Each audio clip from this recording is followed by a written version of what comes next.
how do we know when it's actual anxiety and something that's concerning versus when is it the kind of standard teenage behavior, And I talk about this all the time, that it's very easy for a teen's anxiety to slip through the cracks or to go overlooked because it can often be confused with standard teenage behavior. We have these new factors that, are compounding with the kind of classic causes like technology, social media, academic stress, more competition to get into schools and colleges. But I think social media alone is a massive one because parents did not have that during their own adolescence. And times it can be really eye-opening. We want to be very compassionate and mindful of the pressure that can occur behind the scenes, that there is that pressure to perform and to succeed. And oftentimes, teens will kind of get into sport not thinking that's what it's going to lead to. So we want to, always keep that in mind, that could potentially be going on in the background. Diving deep into teenage anxiety. Welcome, everybody. This is another week right here on the Fighting for Overtime podcast. I'm your host, Coach Tony. And as always, bring another rock star guest to the program. I have Sophia Vale Galano, licensed therapist and author of the all-new, brand new book, Calming Teenage Anxiety, which you're going to make sure you get that right after this program. I have everything linked in the description. You can visit our website at sophiagalano.com. That's SOPHIAGALANO.com. You can follow her on socials, okay, which that will be there on Instagram, at Sophia Vale _Galano.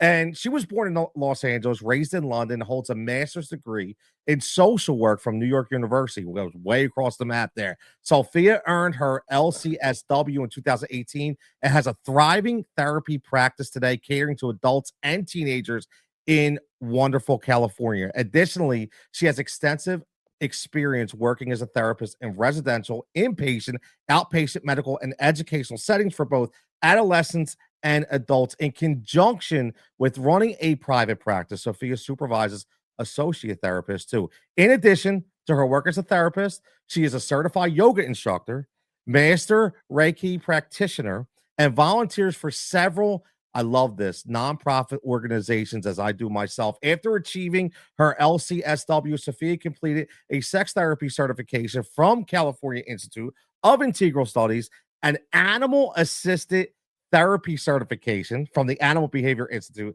and lastly, a forensic social work certificate from the National Organization of Forensic Social Work. Sophia, thanks so much for joining us. Thank you so much for having me and for the wonderful intro. I'm excited to be here.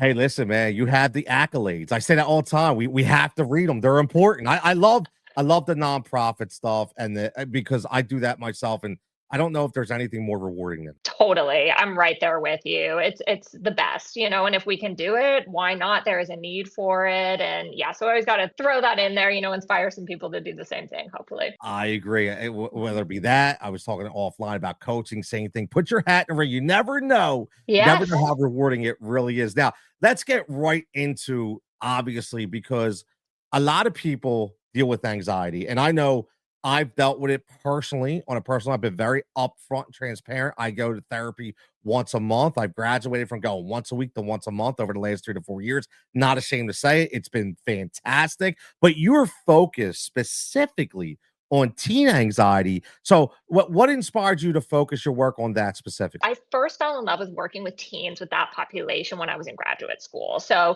I started working at a school as my internship, and I was working at a big public high school on the East Coast. And I totally fell in love with working with teenagers because of a variety of different reasons. First of all, I found it super fun, very interesting, never a dull moment. Every day was different, and you really had to think creatively and think on your feet. And then also, I found it incredibly rewarding and fulfilling. So I felt the teens were at this really pivotal point in their life where they could go down many different paths. And they're at a very vulnerable point in their life where they really are in such need of support and guidance and mentorship. And it really helped me feel that I was making a difference working with this population. So that kind of planted the seed for me to always kind of want to work with teenagers in the future and work with their families. And then I found myself wanting to specialize in anxiety and write this book that I recently published on teen anxiety was basically when I first started my practice, I would go around to schools and I would give talks that, I would pick a different subject. So it could, there were some that I did on substance abuse, vaping, various mood disorders. And I gave one on anxiety. So teen anxiety, adolescent anxiety. And I remember, when I talk about the story in my book, that the room was just completely packed, that there were parents just had occupied every seat. There were parents standing to, kind of fill the room. And I just remember the parents were so eager to learn ways to help teens with anxiety and were so open and receptive and really wanted practical skills and tools to help the teens with anxiety, very specifically of what to say, what not to say. And it really made me think, okay, I would love to get all of this down in writing and to have almost like a manual or a blueprint for parents to follow with, for this area where there's so much conversation around, anxiety is really bad for teens, it's on the rise, but what do we do with that information? So that's kind of how I got to where I am now, or at least like specializing in that adolescent anxiety. I love it because there's such a need. There's such a need. Again, the book's called Calming Teenage Anxiety, and I've seen it throughout my years, and you saw it right there. And it is funny your story because I look at that kind of like I relate to myself as well. When I start doing this, I didn't know how it was going to go over. And I do sports talk, I do like fantasy stuff, sports betting stuff, but this audience from day one was instant. And I was like, okay.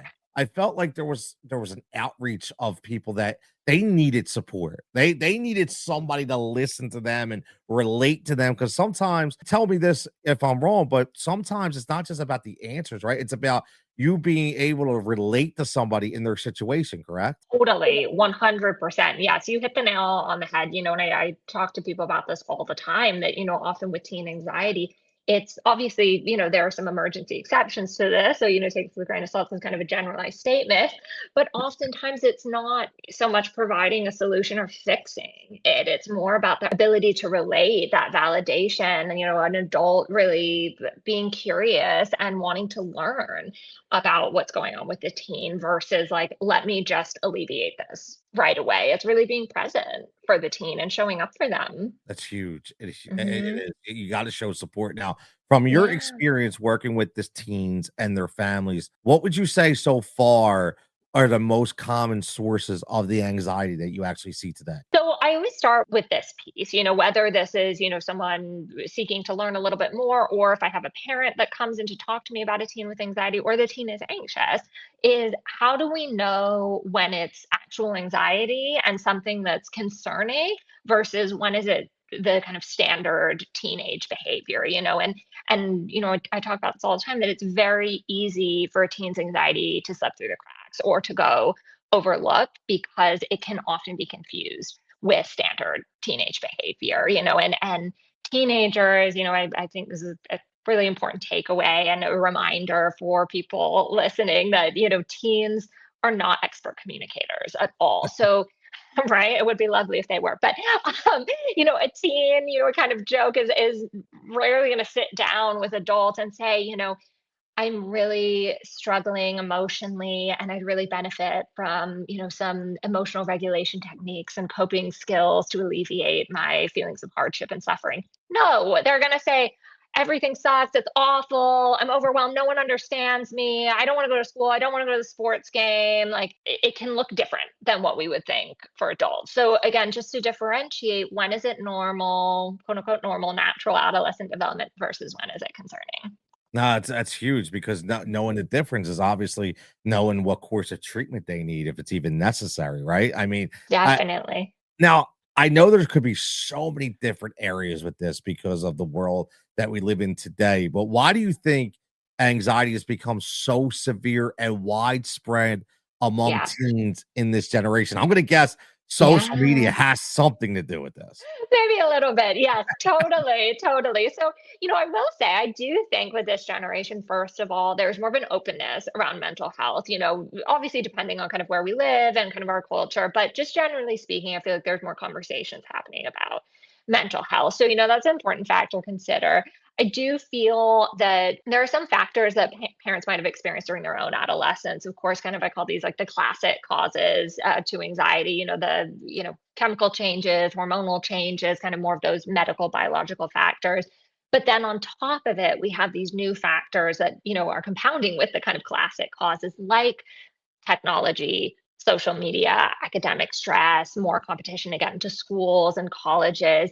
But I think just even social media alone is a massive one because parents did not have that during their own adolescence. And oftentimes it can be really eye opening for parents. When I compassionately encourage them to think about their own adolescence with social media. And a lot of them will, say, that sounds awful, that sounds horrible. They kind of cringe at the idea, and can help parents understand just what a different world their teens are living in today. Like, just looking at me, I mean, I'm in my 40s and I'm thinking about what it was back even 10 years ago. It's Right. the extreme is out, not just, no pun intended, is extreme. It really is. Yes. It's Yes. really, I mean, it's really gravitated to another level. Now, let me ask you this for teams, because this is a sports centric podcast. Yeah. And one of the reasons Mhm. why I wanted to get you on here is because not only your vast background and all your accolades, and obviously talking about your book, Calming Teenage Anxiety, but also the anxiety that's involved with teens in Yeah. sports. So, how does the pressure, would you say, to perform contribute to Mhm. their anxiety levels? Appreciate you asking that. And I also want to throw this out there, which is that, sports and involvement in athletics are wonderful outlets. So I speak about that a lot in my book too, that it's actually really helpful, for teenagers to have that outlet. I mean, obviously not just exercise, physical endorphins, but also, that structure, that routine, often a sense of community. There's so many benefits to it. And at the same time, we want to be very compassionate and mindful of the pressure that can occur behind the scenes, that there is that pressure to perform and to succeed. And oftentimes, teens will kind of get into sports, not thinking that's what it's going to lead to. So we want to, always keep that in mind, that that could potentially be going on in the background. And we want to really use a lot of the skills that we would even for a non-teen athlete, too. So, this could be applied for anyone of That's true. really seeking seeking to learn more for the teen. So when a teen is feeling overwhelmed or feeling like they have that pressure to perform or succeed, again, we don't want to provide the solution. We don't want to fix it. We don't, as a parent or an adult in this teen's life, say, well, just forget about it. It's not, it doesn't matter. It's just a game. Like, we don't want to say things like that. We also don't want to say, well, like, let's just not do it, or like, maybe you should quit. Like, obviously, we don't want to say that either.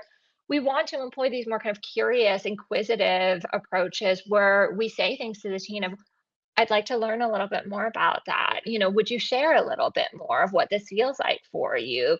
Tell me a little bit more about this pressure you're feeling to succeed. How can I help you? Are there any ideas that you have? How can we brainstorm together ways for you to feel a little bit more calm, or maybe change your relationship to sports? How can it be more kind of exciting and thrilling versus, a pressure or anxiety provoking? So it's more collaborative.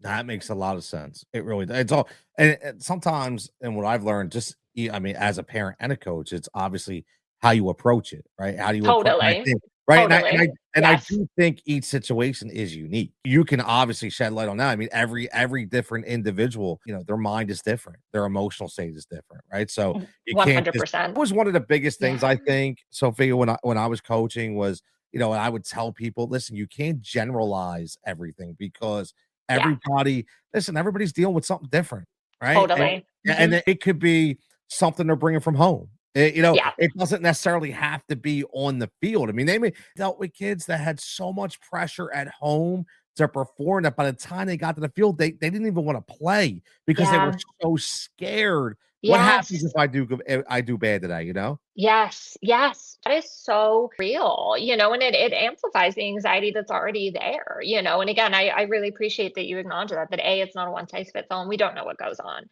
behind No. the scenes. So they could be feeling that pressure at home, at school. I mean, there's some of that kind of baseline just anxiety like we talked about for being a teenager today anyway.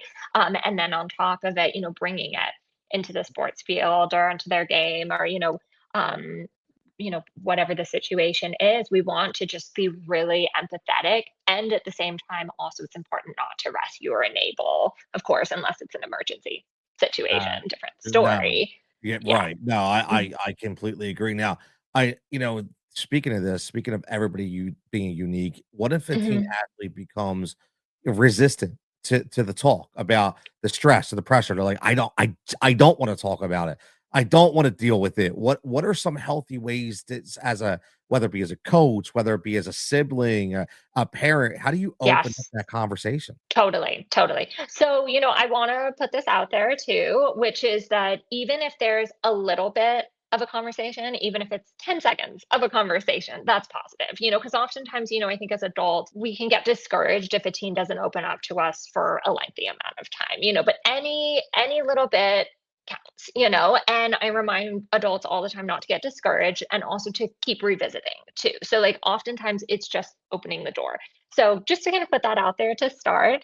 Um, Appreciate that. and yeah, and I encourage also adults to remember that they, again, are speaking with teenagers, not other adults. So going back to that kind of expert, they're not expert communicators.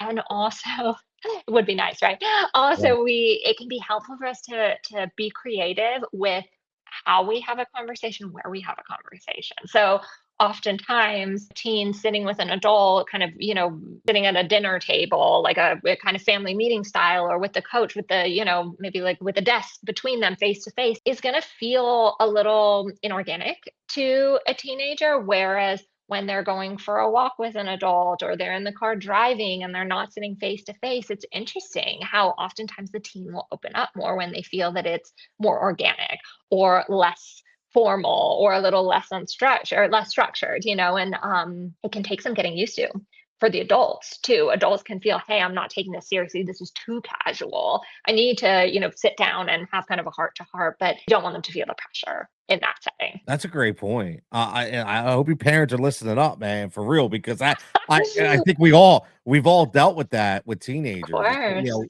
how do we get them to open up? How they don't want to Right. talk to me, right? I've seen it on my even as a coach. The crazy thing is, as a coach, sometimes you get more out of the kids Hmm. because of exactly what you just said. Yeah. They're not across on their mom or dad at the dinner Yeah. table. They're just sitting on the Totally. bench with you, hanging out, having a Yeah. catch, they can just Exactly. kind of free flow a conversation. Yes. So, no, Yes.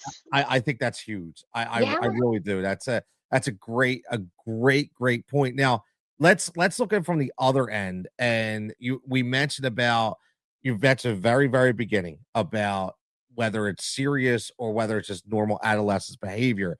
Now, Hmm. when should a parent or a guardian consider seeking extra support or Totally. professional help for their teen's anxiety? Like, what are those signs? Like, okay, now we know that this is way beyond myself.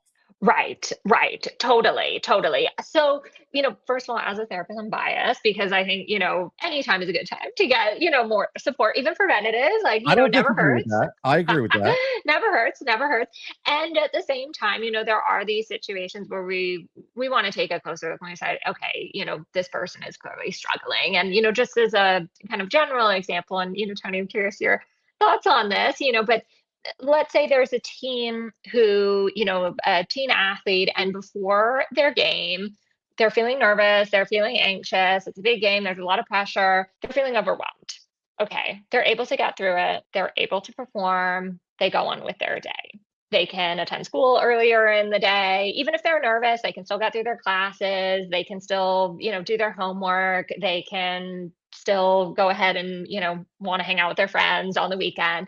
Okay, sure. Maybe that's, an area that we want to obviously be mindful of, but maybe that's not a situation where we want to say, okay, we need a higher level of care, we need more support. Maybe that's kind of more of the sort of typical adolescent experience. Whereas the teen who throws up before every game, or the teen who has a panic attack before every game, the teen who refuses to, go to school before the game, or the teen who says, I don't want to play sports anymore because of this, or I don't want to hang out with my friends anymore. That's when we're going to want to take a closer look. And we also want to look at how often this happens. So if, let's say, that happens to a teenager once a year, we don't want to overlook it. but we're going to take a different approach to the teen where this happens before every game or before, 4 games a month or 3 games a month, versus the teen that it just happens once a year. But we really want to look to see, is the teen struggling, how often and to what extent. And nowadays, back in the day when you only had one team, and I'm speaking to my sports parents out there. Before Mhm. it was, hey, you have one team, you practice a couple days a week and a game on a weekend. Well, now you have that team, then you also have the other team that you play for, that's another week a Yeah. practice. Then you have the school team that's Yep. practicing every single day and a game. Totally. So you're right. I mean, here's the thing. I mean, maybe you can pinpoint to as deep as saying, is it just one team? Maybe do they get anxiety Sure. on a specific team because maybe they don't have a great relationship with the kids on the bench? Maybe Right. they don't have a Mhm. good relationship with the coach, or I Totally. think that could be something we look into too. 100%, 100%. And I really appreciate you saying that because it's really examining this with a non judgmental lens, like more of this, again, like observational, curious, inquisitive perspective of what is going on behind the scenes here is it's all about taking kind of a closer look, and looking what's underneath the surface. And I like that. I like what you said, which is true. Like it might not be just about playing the sport. It might be about the coach, it might be about the team members, so like it's important to have these conversations with the teenager of seeking to learn more, like I said, of like, what is really going on here? I want to learn more. Would you share more with me? What does it feel like? What does it look like? Versus like, let's have you drop out of that sport, or you're no longer going to play that anymore, or just shut up and deal with it. Hopefully we Yeah. don't say that, but even if parents thinking that, it's okay. Listen, So I've yeah. said that before, and Yeah. I was wrong, but I Yeah. have, because it was like, "Oh, just toughen up, get over it, you'll be Totally. fine," right? Totally. But Totally. And yeah, yeah. Go ahead. that's not always the case, and I'll get very, like, again, and I say this, I can't help it, I'm a very transparent person, I'll get very personal about it. I will tell you that I never, ever believed that anxiety was a thing. I Mhm. never did. I never believed in therapists. I never believed Sure. in anything. I was that Mhm. person, Yeah. and sometimes just the way you're brought up, and, because I never Totally. saw it, right? I never saw Totally. it. I was like, "Oh, whatever, like, come on, Yeah. man. I'm Yeah. good. I'm good. I'm fine. Mhm. I'm fine." And I say this specifically for anybody listening, and Sophia, you may be able to back this up. I started getting like very bad, like it felt like heartburn inside my Mm. chest. And I Yeah. have a family history of heart disease, a heart attack. So right away, I'm thinking, damn, man, I hope I'm not having a heart attack, or I think I'm not. Yeah. So I get checked out. Everything's great. And I'm like, all right, Yeah. something's What's not right. going on? Yeah. And right. And so I couldn't pinpoint it. And then finally my doctor was like, what's going on? And I wouldn't really open up to many people. So I opened up to my doctor. It was stuff Mhm. with my job and things that were going on. And then it specifically had a lot of things that I had to do with the experiences that my kids were going through Mm. in new sports, that I was feeling their Yeah. anxiety, right? Yeah. I was where, and it hurt so much. I finally was like, Oh. I have to go see a therapist. My Yeah. doctor was like, go see Yeah. one. And I'll tell you, parents, kids, I'll be honest, man, it Mhm. changed the way I lived for the following 3 years, man. I Mhm. literally, and I will say this honestly, that I just saw my therapist on Monday, and the first time in 3 years, I walked in, I said, "You know what? This is the calmest I've ever been in 3 years. I Oh. feel like I graduated." I I love it. and so and Sophia, I just like to So say that cool. because I know there's people that are going to listen, and Mhm. they're probably feeling the same way I did. Like, "Ah, Of course. this isn't gonna work." Like, Yeah. we're good, Get right? this I mean, I'm LA sure, woo-woo therapist off here. Yeah. right? I mean, do you have people that will come into you and be like, right away, they're very standoffish, like, "This isn't gonna work. I'm just doing it because somebody told me to be here." Oh, all the time, totally. And Right. again, it's you never know what you're going to get. Is Right. sometimes, there are people who have that approach, and if they're really closed off, like, are we going to see much change? maybe not as much as we would the person who wants to change. But then there are the other times where people are saying, I don't really know if I need this, or I don't really buy into this, but I'm open, like I'll try it out and see. And like we really do see change from it. And the same goes for the teens too, that oftentimes, like, obviously we never want to force a teen to do something that they don't want to do. Again, unless of course an emergency situation, different story. Um, but at the same time, it's helpful for us to encourage teens to Yeah. go and get support. And I so appreciate that story you said, Tony, because oftentimes it's the parents also really benefiting from the support themselves. I mean, parenting, first of all, in general, is just, such a challenge and, Yeah. very emotionally tolling and draining. And then on top of it, parenting, athletes, parenting anxious teenagers, like, how can we not absorb that? It's important for us as parents to make sure that we're taking care of ourselves too. And the teen picks up on that Yeah. too, No, that, yeah. yeah. Mhm. 100%, 100%. And last thing I'll say about this, and one important thing I want everybody to listen to is, I was on a couple medications when I first went there because I was having issues.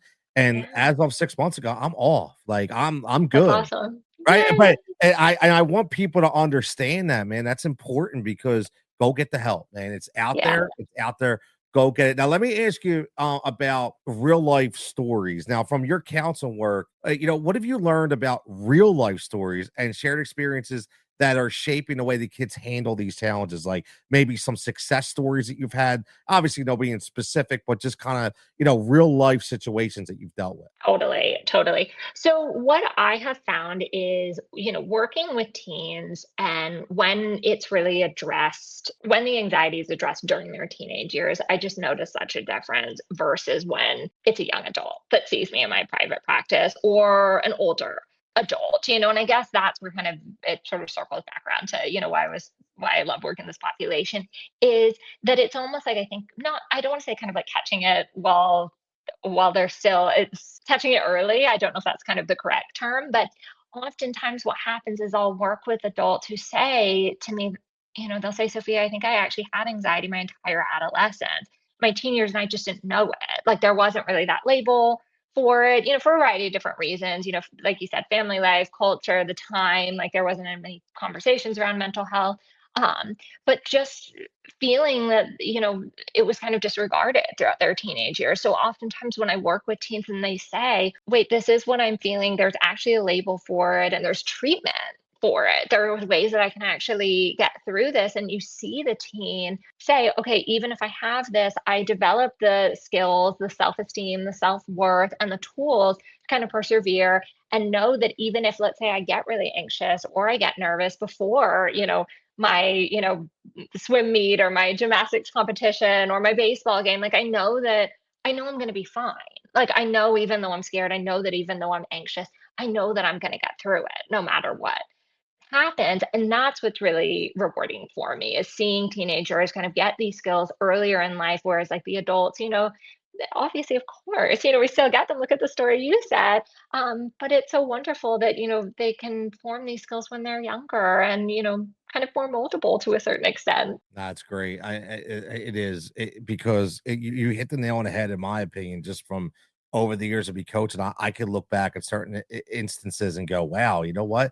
That kid, or that parent that I taught, I think they were suffering from something back then, but we didn't really elevate it to the depths that we do now because there wasn't any research. We didn't really dive into it, Totally. right? So, which is so important now that it's out in the open and we can actually talk about it and people can be like, wow, you know what? Maybe I really to get into this. Now, in closing, let me ask you this. I mean, Yeah. key advice. I always ask my guests, and not to put any pressure on you, but Put a little everybody pressure. It's good. leaves me everybody leaves me with a really good nugget, like a good phrase of something when I ask this question, and it's like what the entire episode or segment is based about. What key advice or daily habits would you recommend to help teens both in and out of sports manage anxiety and also build their confidence? So for the teens, what I would really recommend is validating their feelings. So this is what I would say to a teen in my private practice is again, validating their feelings. I like to use, it might sound a bit, kind of therapist cheesy, but I'm going to throw it out there. Use a lot of even though statements, So even though I am so anxious, even though I'm so fearful, even though I'm so scared, so therefore the teen is really validating those feelings, I know that I am safe. I know that I can get through this, or I trust that I can get through this. I believe in myself to get through this. I have confidence I can get through this. So, for again, just the even though statements of validating, not judging your feelings, recognizing that they're there and that's okay. I mean, think of all the factors we talked about that are contributing to teen anxiety.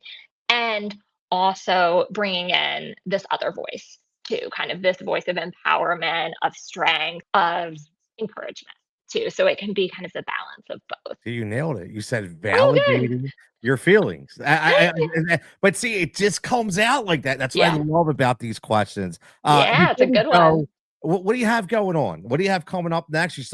Are you still on your press tour right now for Calming Yes. Teenage Anxiety? Yes, yeah. So still doing a lot of work, promoting the book, Calming Teenage Anxiety. I'm currently also working on my second book right now, which is for a little bit of the, kind of older age range, which is, it's marketed for parents and for adults to help their teenagers who are a little bit older when they are ready to either graduate and go to college or join the workforce to kind of help them like launch into independence, sort of prevent kind of failure to launch situations and just really helping them feel strong merging into adulthood. So you can keep your eyes out for that book maybe next year. I like it. And we're gonna have to have you back on for that for Oh, sure. well, I'm excited. By I'm that time, excited we're for that. both gonna grow to the next level. You know what I mean? Totally, totally. And hey, being a college athlete, I think, is a whole different ballgame. A lot of these can be a lot of these schools can be applied there, but talk about amplified pressure. Oh, definitely, Yeah. definitely, definitely was. Sophia, thank you so much for giving us your time and your expertise and sharing some really really good nuggets with us and about your book, obviously, Calming Teenage Anxiety, and thank you for all the work that you're doing within the community. Oh, well, thank you so much for having me. It was lovely chatting with you. It was so much fun.